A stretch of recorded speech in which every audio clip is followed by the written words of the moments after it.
아마 오늘 이 영상은 보시는 내내 저거 진짜 미친 거 아니냐 이런 생각 드실 수도 있을 것 같습니다. 지금까지 정말 많은 사건 사고를 다뤄드렸는데요. 이게 정말 다른 나라가 아니라 우리나라가 맞나 싶을 정도로 황당한 사고가 하나 있었습니다. 문제는 그 이후 가해자의 상태였습니다. 지금 바로 보시죠. 자, 영상을 한번 보실까요? 빨간색 제규어 F타입이 나타나더니 갑자기 버스를 가로막습니다. 그러더니 버스에 올라타 욕설을 하고 60대 버스 기사를 끌어내리는데요. 그러더니 도로에 버스 기사를 넘어뜨려 눕히기까지 합니다. 이거 기사가 연석에 머리라도 부딪혔으면 어떡할 뻔했나요? 승객들까지 뜯어말리는데요. 도저히 통제가 되지 않자 승객들이 신고를 시작한과 동시에 20대 운전자는 차를 타고 달아나 버립니다. 이 운전자가 왜 이런 짓을 한 걸까요? 알고 보니 자신을 향해 경적을 울렸다는 이유가 전부였습니다. 아니, 버스가 보복운전이라도 한 걸까요? 경적을 울릴 당시 버스 블랙박스 화면을 보면 이렇게 도로에 불법 주정차를 하고 있어 진로를 방해하고 있었는데요. 운전 중 시비가 붙은 것도 아니고 불법 주정차로 인해 진로가 방해되자 버스가 제규어에게 경적을 울렸던 것이죠. 본인이 잘못을 했음에도 그렇게 적반하장 태도로 나왔던 것입니다. 아마 비상등만 켜면 무적이 된다고 생각을 했었나 보네요. 해당 소식이 처음 보도가 되자 네티즌들은 얼마나 못 배우고 못돼 먹은 짓이냐, 버스 운전하는 분한테 폭행을 하다니 특가법의 살인미수의 폭행이다, 정신병이다, 도망은 왜 가는 거냐, 부모가 어떻게 키웠으면 저렇게 컸을지라며 운전자를 비판했습니다.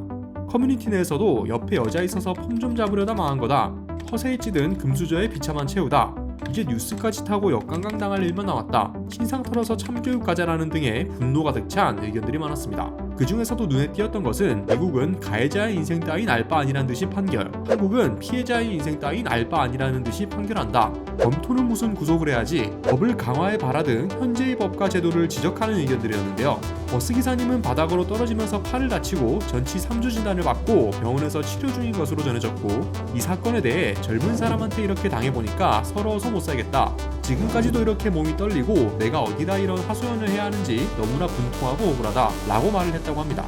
이렇듯 피해자의 피해 소식은 고스란히 전해지고 있는 와중에 아직까지도 가해자의 근황이나 어떻게 사건이 처리되었는지에 대한 이야기가 나오질 않았는데요. 찾아보니 이 가해자의 근황을 알 수 있었는데 아직 조사를 받으러 경찰서에 한 번도 가지 않은 것으로 확인이 됐습니다.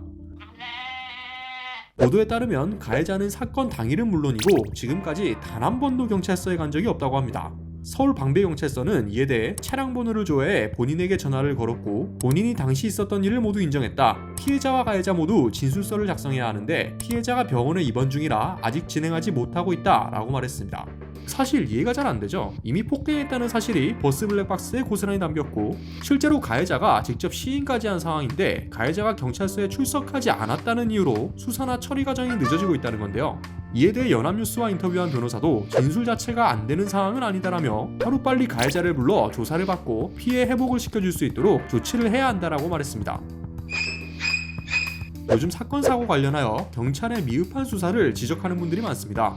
성범죄나 폭행 같은 사회적으로도 무겁게 받아들이는 사안뿐 아니라 이렇게 일상생활에서 의외로 빈번하게 일어나는 일도 대부분 피해자만 피해를 보고 끝나는 경우가 많기 때문이죠.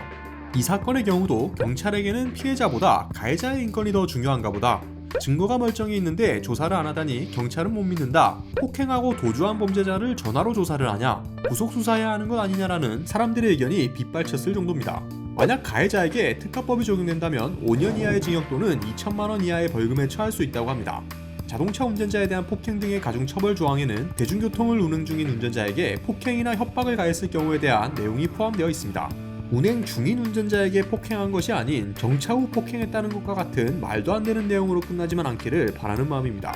많은 분들이 아직 가해자가 경찰 조사조차 받지 않았다는 점과 더불어 뉴스 매체에서는 친절하게 가해자 얼굴을 모자이크해주는 것에 대해 분노하셨는데요. 경찰도 가해자를 강제 수사하거나 하는 것이 아니라 특가법을 적용할지 검토 중이다라는 입장만 밝혀 실제 어느 정도로 처벌을 받을 수 있을지 모든 이들의 관심이 쏠리고 있습니다. 커뮤니티나 유튜브 댓글 같은 것을 통해 충분히 질타도 받고 참교육도 받고 있지만 현실에서 어느 정도의 처벌이 내려지느냐가 관건이겠네요. 버스기사를 끌어내려 폭행한 20대 제규어 차주, 여러분의 생각은 어떠신가요? 많은 분들이 예상대로 이번에도 솜방망이 처벌에 그칠까요? 여러분의 생각 댓글로 자유롭게 남겨주시면 감사드리겠습니다. 오토버스 이슈 였습니다.